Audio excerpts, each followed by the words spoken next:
So know the 5 stages of Gartner technology.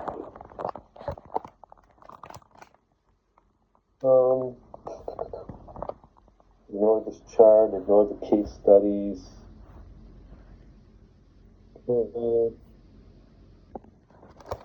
Search engine optimization, there's another definition.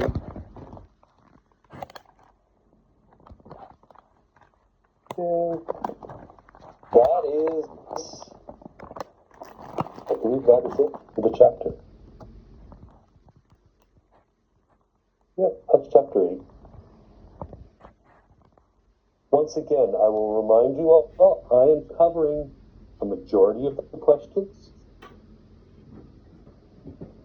I do not guarantee that every single one is covered. There will be some questions that I will have not mentioned in today's reviews. That is up to you. My review is to generally prepare you. I try and cut your studying in half, which I know I am. So I'm cutting your studying in half, but my intent is not to cover every single question. Okay. Just so everyone knows, chapters 8 through to 15 and some calculations from chapter 2. There, I just posted it for everyone. Your final exam is worth 40%.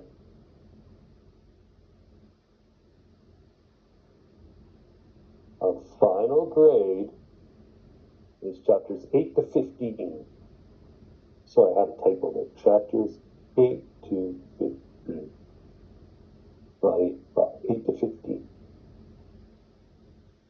Now, they're all weighted differently. I just did chapter 8. I think there's 5 or 6 questions out of chapter 8. We just covered most of them. Once again, I don't promise that there will not be a couple of questions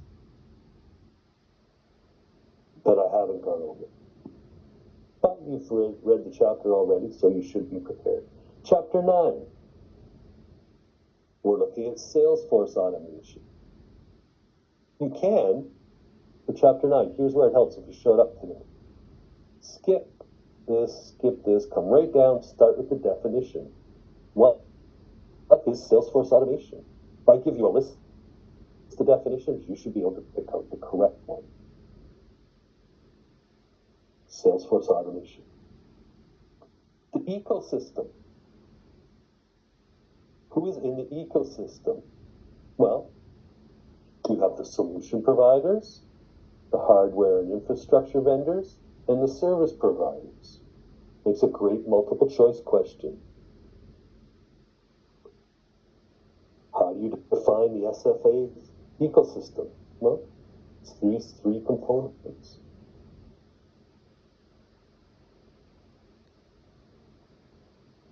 Moving along. Functionality. What is not a function? I'd be more likely, instead of asking what are all these functions, I will probably ask you, what is not a functionality? Well, a couple things Salesforce automation does not do.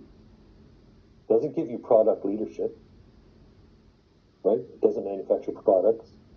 Doesn't give you operational excellence. It doesn't provide premium service to your customers. It doesn't do any of those things.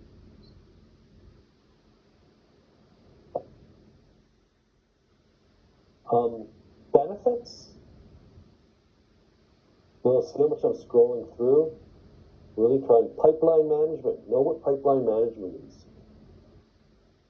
Really, it's managing the whole sales cycle, right? Starting with potential leads, closing the deal. It's managing that entire sales cycle. Identifying who your prospects, who your leads are, closing the deal. That is pipeline management. That is a functionality of it.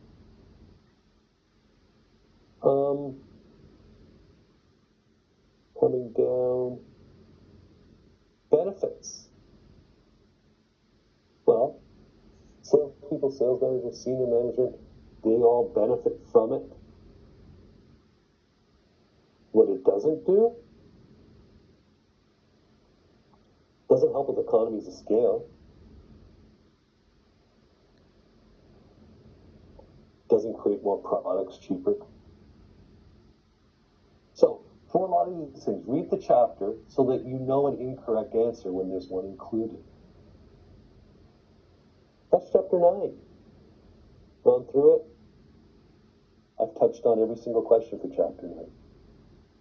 Brings us to service automation, the last of the operational CRM questions. Chapters. Chapter 10.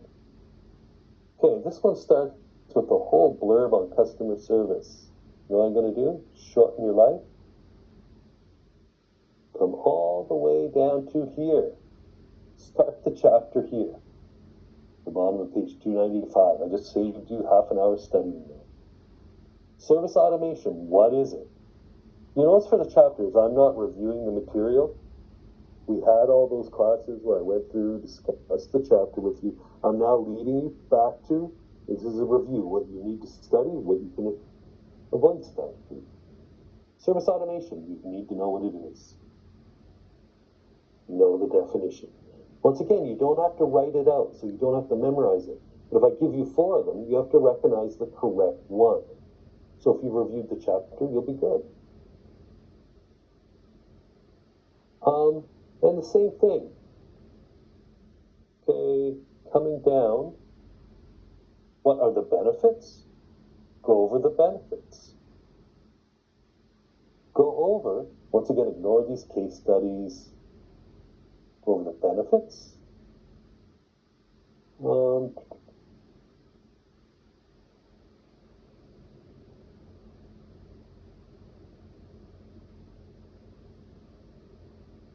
Notice I'm skipping through a lot of this chapter.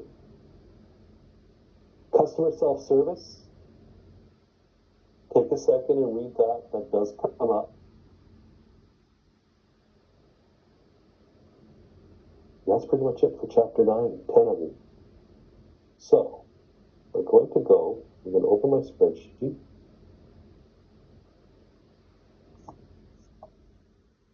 In short, if I was studying operational CRM, I'm going to share my spreadsheet with you.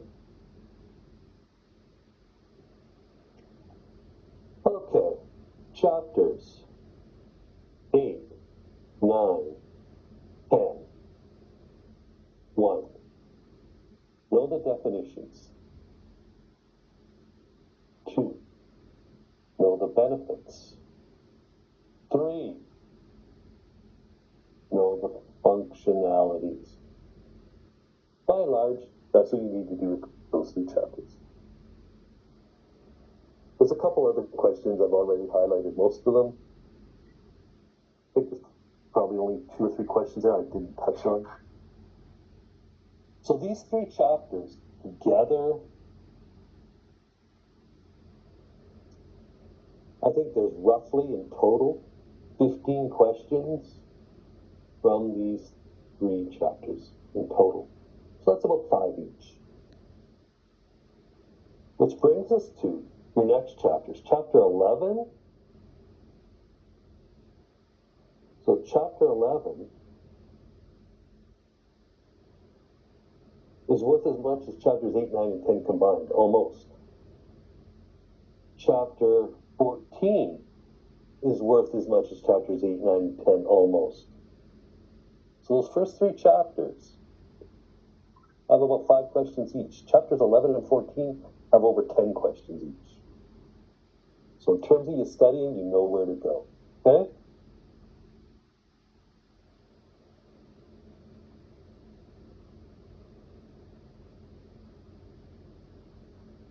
Okay, moving on. I am now going to go back to the e-text.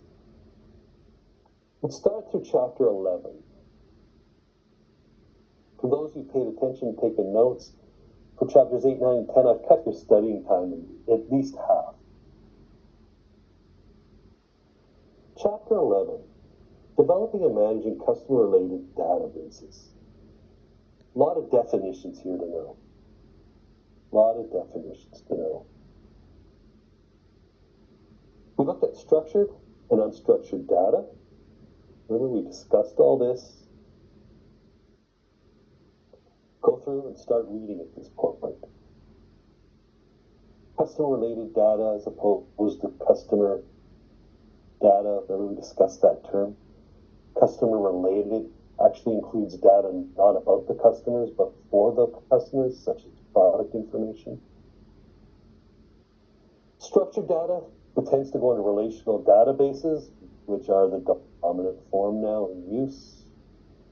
Old product databases are generally hierarchical. We discussed that.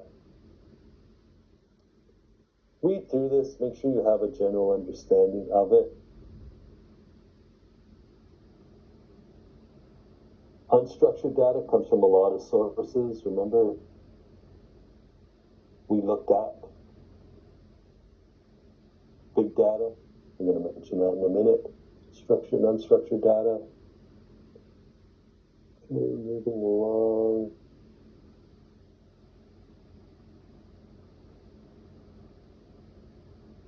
It's good to know these 6 steps. Don't memorize them, but know them because they help with the other questions that are coming up.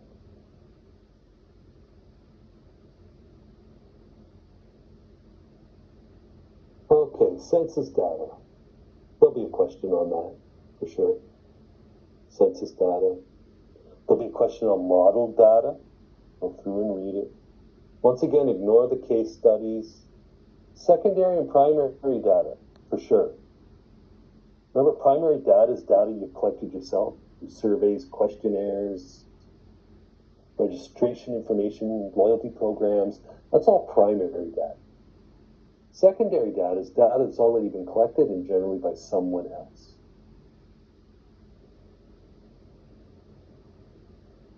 Primary data is obviously more valuable. Hopefully it's unique. When you select the database,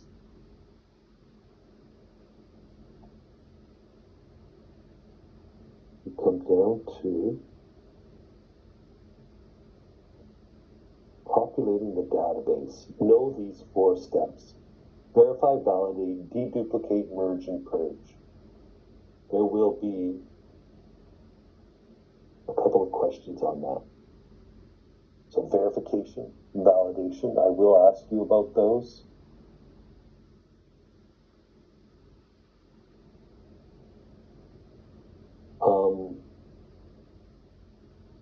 Know the steps.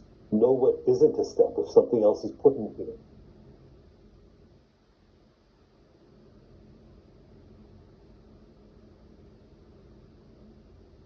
Deduplicate the data is one of the steps.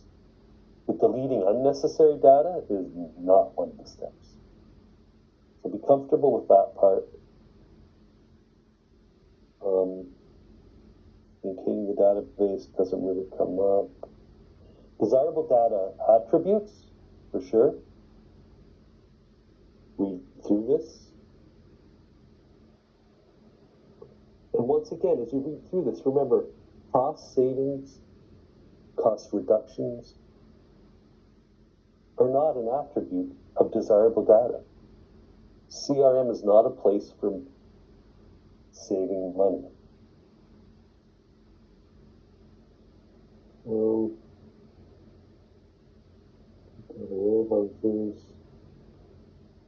Knowledge management, absolutely, it's a definition. Make sure you're comfortable, familiar with that.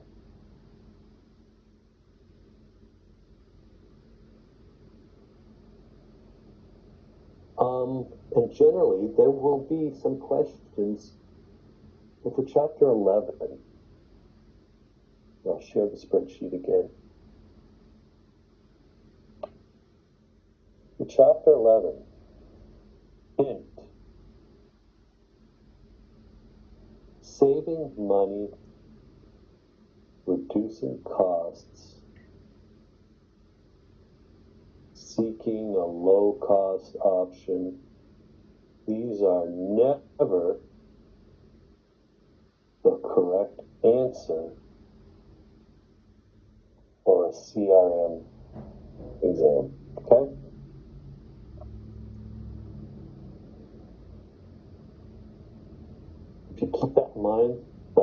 difference of a lot of marks. So if you have to choose a hardware platform, right? In chapter 11, you're asked the question, in this chapter, managing and developing customer-related databases, the cost of the platform isn't a relevant condition. Creating a relational database, the lowest cost is not one of your options. Low cost isn't an attribute of desirable data. It's going to keep coming up. We're used to always thinking those are good attributes, good things like cost reduction, cost savings. They are not a part of CRM. So for all these chapters, when there's a low cost, that is never the correct answer. So chapter 11, make sure you take some time. There are a lot of questions here. Census data, model data, secondary data, primary data. What is verification, validation? What is knowledge management? What are the steps of populating the database? Go through this. Chapter 11 actually has a lot of questions. I've just actually covered them all, believe it or not. We have just covered the questions for chapter 11. Which brings us to chapter 12, using the data. Actually using the data.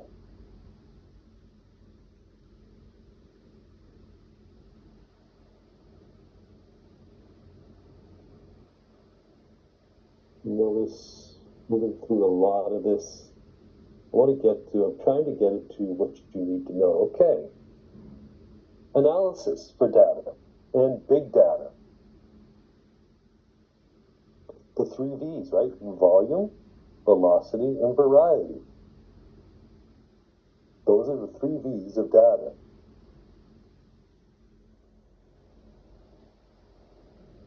Let me highlight that correctly. Come on. There we go. I would call that critical. 3 V's. Variety, velocity, and volume. We discussed it. I spent a good bit of time reviewing this. Remember, we looked at structured data, unstructured data, big data. If you're not familiar with all these terms, go back to chapters 11 and 12 and make sure you are. Know what volume refers to, variety, velocity. We talked about all of these things. Internet of Things. If I ask you,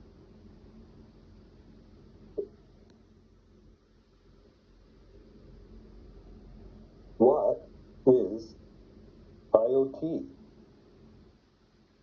It is the Internet of Things. Think about sensors, wearable technology, all of these things. The advent of 5G. Most appliances and items are now part of the Internet of Things. Then we come down to looking at structured data, and we have data types.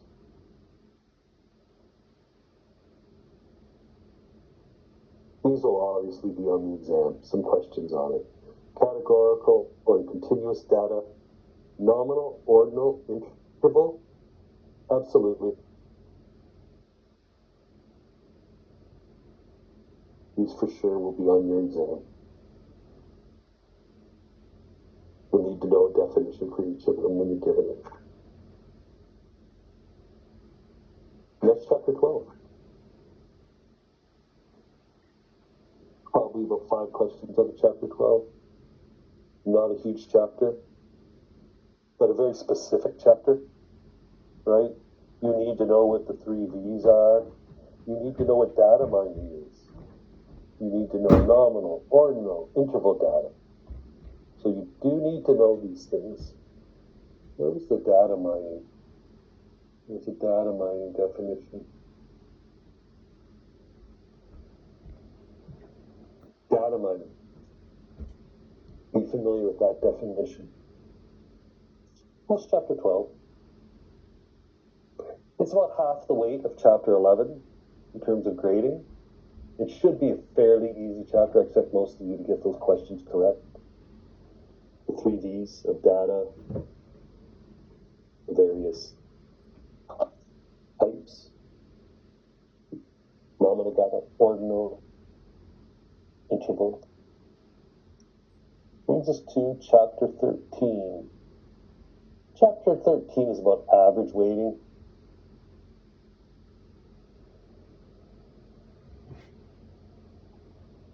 We're starting to look at planning to succeed. So we look at, come down here, there should be some management structures. There we go. Management structures. Read this part over. Be aware of what doesn't fit there. So for example, internet organization structure is not a customer management structure. I'm kind of giving you one there.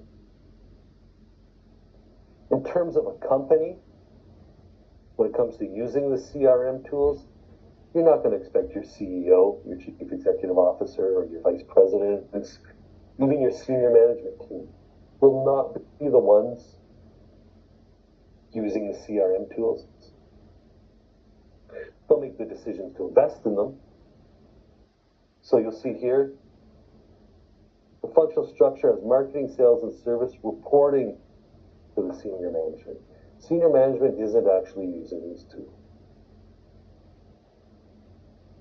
And then the rest of chapter 13, you can skip a lot of this and come down to CAM. There will be 4 or 5 questions on CAM. What is it? Know the definition. It's put in front of you. What is CAM? Know what the bow tie is. Remember the bow tie? This is a fragile arrangement, right? There's one contact for each company that deals with the other.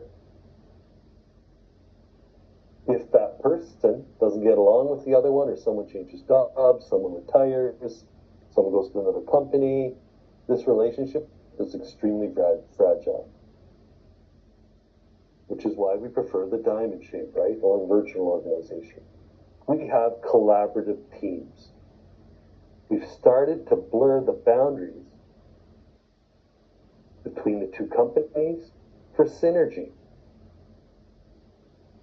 to combine our efforts and our strong points.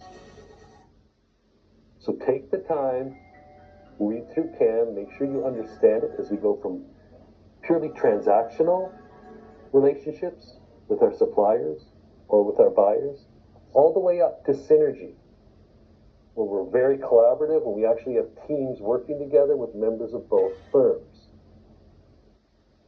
Which leads you, hopefully at the very end of all this, you get to team selling. The ultimate goal, right? You go to make a proposal, a pitch to a new client, and you have members of both companies on board for that sales pitch. Why? You have synergy. What's good for one firm is good for the other.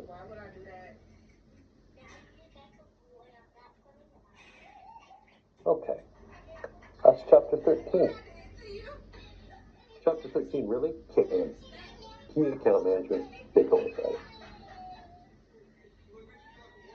And it brings us to chapter 14. This isn't one I stressed 2 weeks ago. I stressed last week. I'm going to stress again. There is a lot of waiting for this chapter.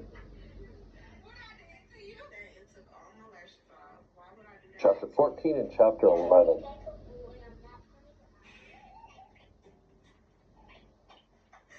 Yeah. So this is worth 20% of your final exam. So in other words, chapter 14 is worth 8% of your final grade on the exam. Chapter 11 is worth about 8% of your final grade. So those two chapters, chapter 11 and 14, add up to 16% of your final grade. You need to know this chapter. And this chapter, the good news is, it's straightforward to study. You're implementing CRM. There are 5 stages. For each stage, there is a list of components. You need to read through this, understand the components, because I'm going to ask you questions. So I'll say, what is the CRM implementation phase? Right? Which of these 5 phases for project outcomes and business outcomes? Well, just look at here you go. Number 5, project outcomes, business outcomes. So you would have to remember performance evaluation. If I ask you, what is the CRM implementation phase for governance structure in Gantt charts? Governance structure in Gantt charts. So here you go, governance structure. Number 2, build project foundation. So you need to know these 5 steps, and you need to know the components. What is the CRM implementation phase to decide whether the project was delivered on time and on budget? Well, if you look at all these, on time and on budget isn't listed here. But if you took the time to read through the chapters and came all the way down here,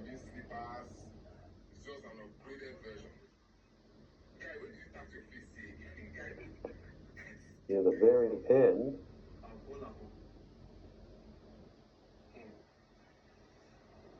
buried way in number 5, here you go.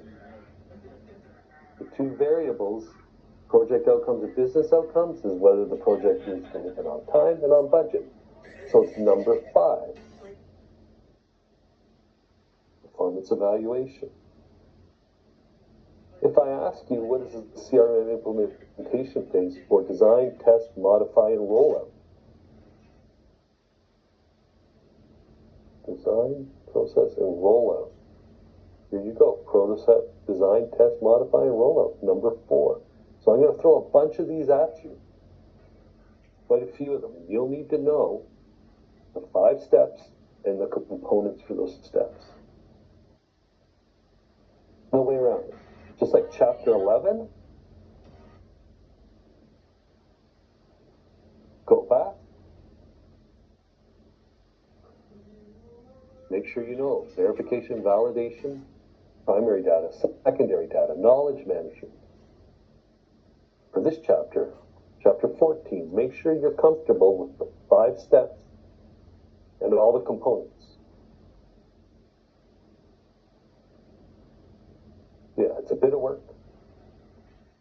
And make sure you've memorized the 5 of these and have an understanding. If you understand what the step is about, you don't have to memorize the components. If you understand the point of each step, you don't need to memorize the components.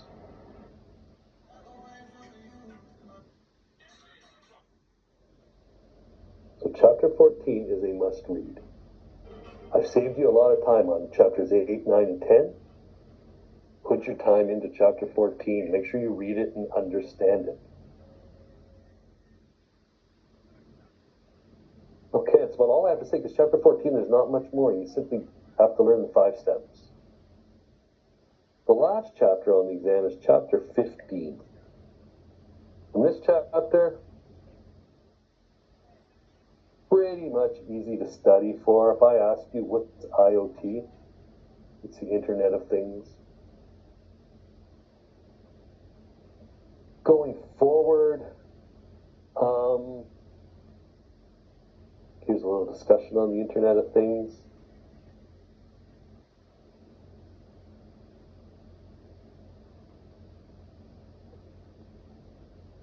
What are the 2 important ideas going forward? Customer experience, CX, and customer experience management, CXM. Those are important. What's the definition of 3D printing? Well, since it could, with time, if it ever becomes economical, start to affect warehousing, supply, it's actually creating physical objects on demand, it could become significant in the future.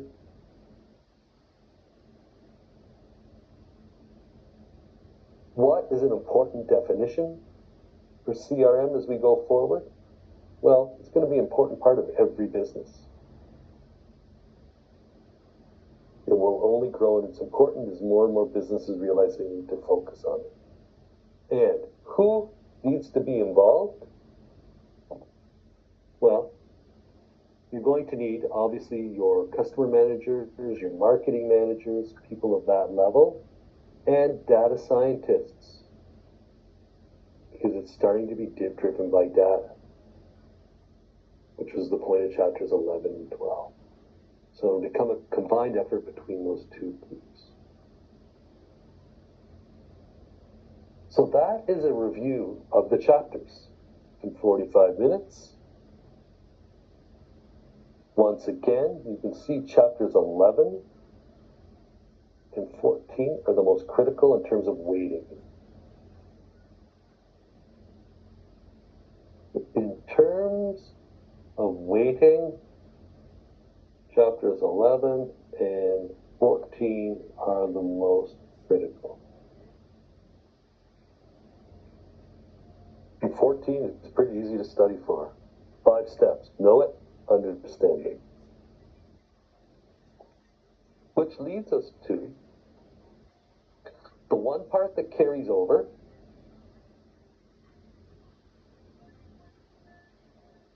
from the first exam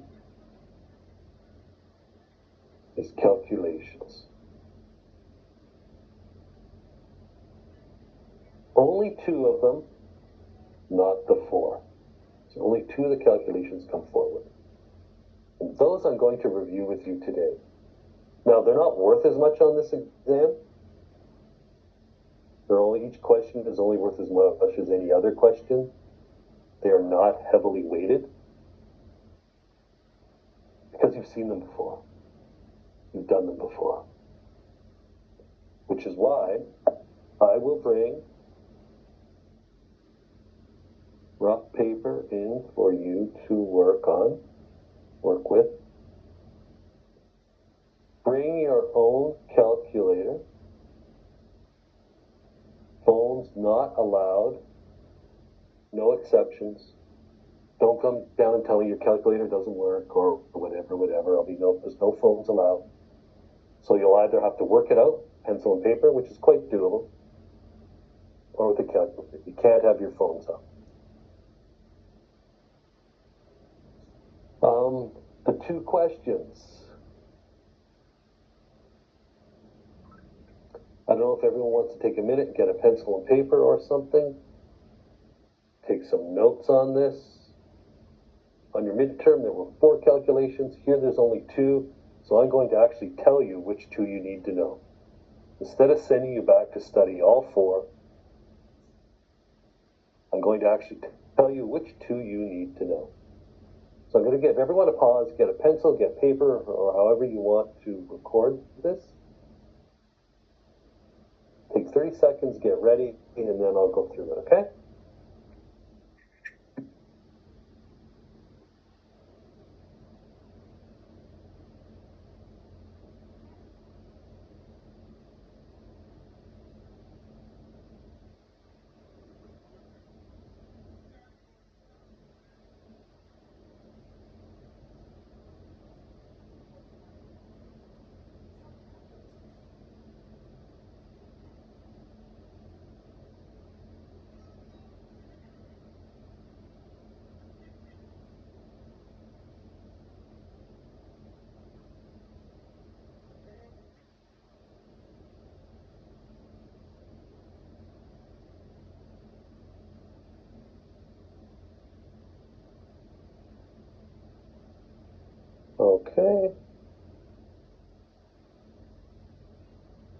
Okay, I'm going to share my spreadsheet again. Come on, why is it freezing? Is everybody ready if I go ahead with the calculations? So, what you do not need to know churn. No churn calculations. You don't need to know that. And you don't need to know, there was another one you don't need to know. Oh, do not need to know Net Promoter Score. No Net Promoter Score. You don't need those two. They will not be on the exam. What will be the customer lifetime value calculation will be on exam, and so will net contribution to business. Okay? Is everyone clear? No churn, no net promoter. But there will be a CLV calculation and a net contribution to business. So those I plan to review with you.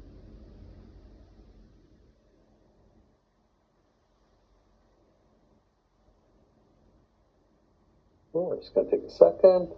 I like to go slow on this because it is math.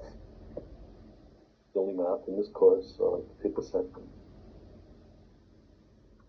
No panic. We're going to be done. Remember I told you this would be an hour review. We'll be done by 1 o'clock. So don't anyone panic. Once again, this Thursday, our trailhead work's done. Our quizzes are done. I'll be there because I have to be. But everyone, I have nothing for you, so if I don't see you this Thursday, that's quite all right. Next week, no lecture.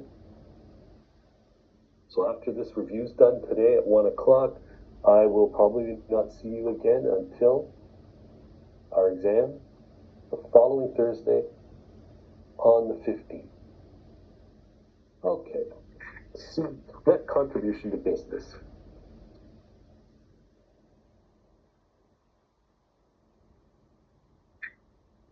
Okay, just a sample problem. If you have a good memory, you'll recognize this from before. Competitors, customers will spend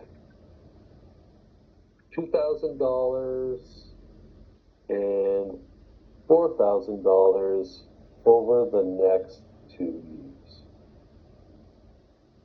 Gross margins for everyone in this problem, for everyone, are 40%. Our probability to win these customers is 50%. Without discounting, in other words, figuring out the net present value, without doing that,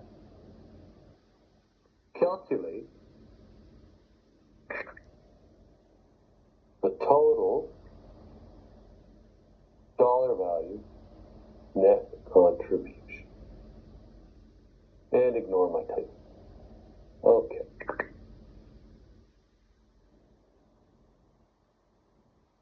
Well, let's take a pause in case someone's writing this down. As I said, I'm going slow on these two calculation problems. There's no rush.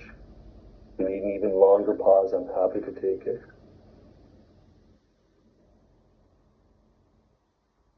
Because I don't want to send you back to chapters 2 and that to study these. The book doesn't do a great job. I think these sample problems prepare you a lot better. The textbook does. You go back to the first 7 chapters, it does cover these calculations. But I think this is a quicker, faster way. Okay. If everyone's okay, I'm going to move forward. So the 2,000, we want to figure out the 40%. So multiply it by 0.4. That will give us $800. Next year, the 4,000 times 0.4 will give us 1,600. Add together, you get $2,400. Now, our probability of obtaining them is 50%. Therefore, the 2,400 times 0.5. That's why you can do this with a pencil and paper. I'll be giving you paper. So 2,400 times 0.5 comes out to 1,200. Or you can do it in your head. 50% is half. Half of 2,400 is 1,200. So our odds of getting the business is 50%. If we do get the business, remember margins are 40%. So 1,200 times 0.4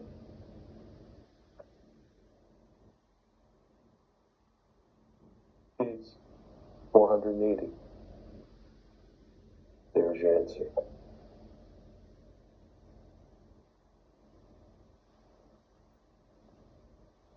There's your net contribution to business. Okay.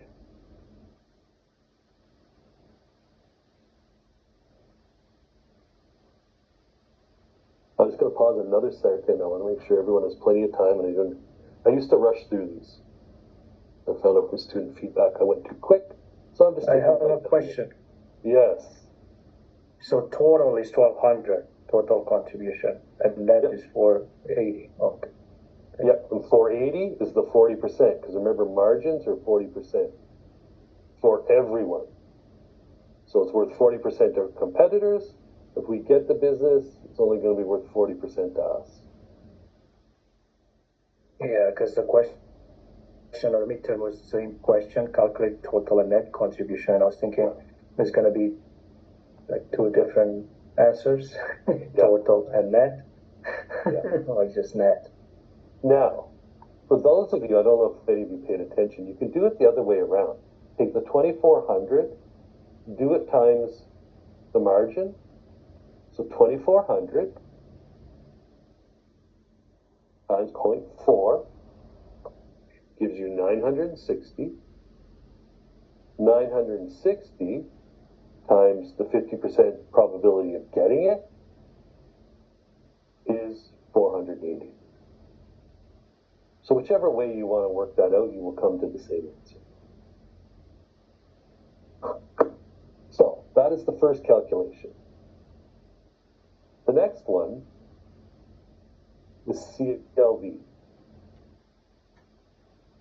Customer lifetime value. The last thing we're going to review today. Then I will let you go as promised. So here, you'll be given some numbers. Each customer is worth $200. These are, what's the word for it? This is not a finance class, so I'm not going to go through and defend, like, these are just numbers we're given. Our purchase rate is 15%. Customer acquisition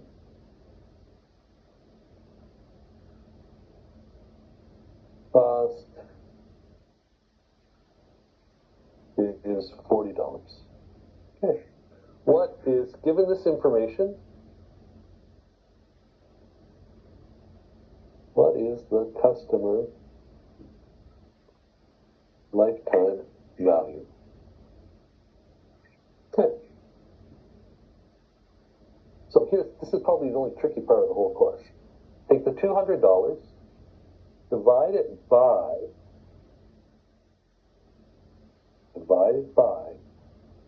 1% minus 100%, which is 1, minus a 15%. 1 minus 0.15. That will come out to 235. This is probably the only tricky part of the course. It is in the textbook. If you don't like my explanation, go back, review it. So, out of the 235, we have to remember the last step. Subtract, this always catches students, subtract the acquisition cost,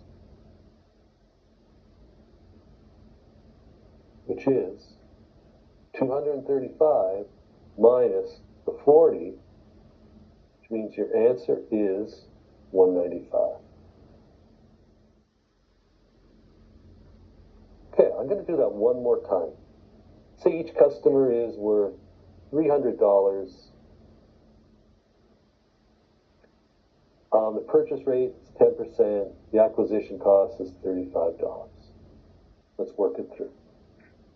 300 divided by 1 minus 0.1, which is at 10%, right? So that is 300 divided by 0.9. Goes up to 333. I'm rounding. Subtract the acquisition cost. 333 minus 35 gives you, what, 298?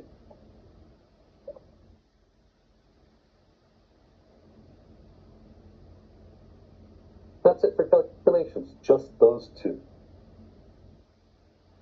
For further explanations, and you go back through it all, feel free to go back to chapter 2, I think maybe chapter 3, dig through it. But at this point, I really wouldn't suggest that. I would, if it was me, just take notes on these. It's only worth 2 marks. They're worth as much as all the multiple choice questions. You don't get, there's not a heavy weighting on these 2 calculation questions on your final. You've seen the questions before. So this will be a mark, and this will be a mark. So don't get too hung up on these, because you need to be focused on, does anyone remember what 2 chapters is the most important? 11 and 14. Thank you very much. Whoever that was, thank you. Chapters 11 and 14 are very, very critical. Now, all the chapters have questions on them. But just so you know, chapters 8, 9, and 10 are about equal to chapter 14. Chapters 8, 9, and 10 are about equal to chapter 11. Within a couple of questions. I'm rounding down, right? But just to give you a sense of the importance, go through chapter 14. It's easy marks, as I'm telling you. Chapter 14, the 5 steps of the implementation model.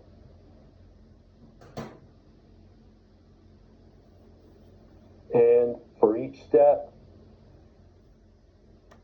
the components. Ignore my spelling.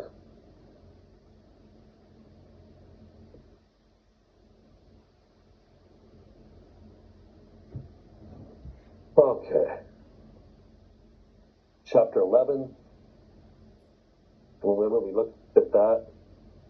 Primary data, secondary data, census data, model data, data attributes.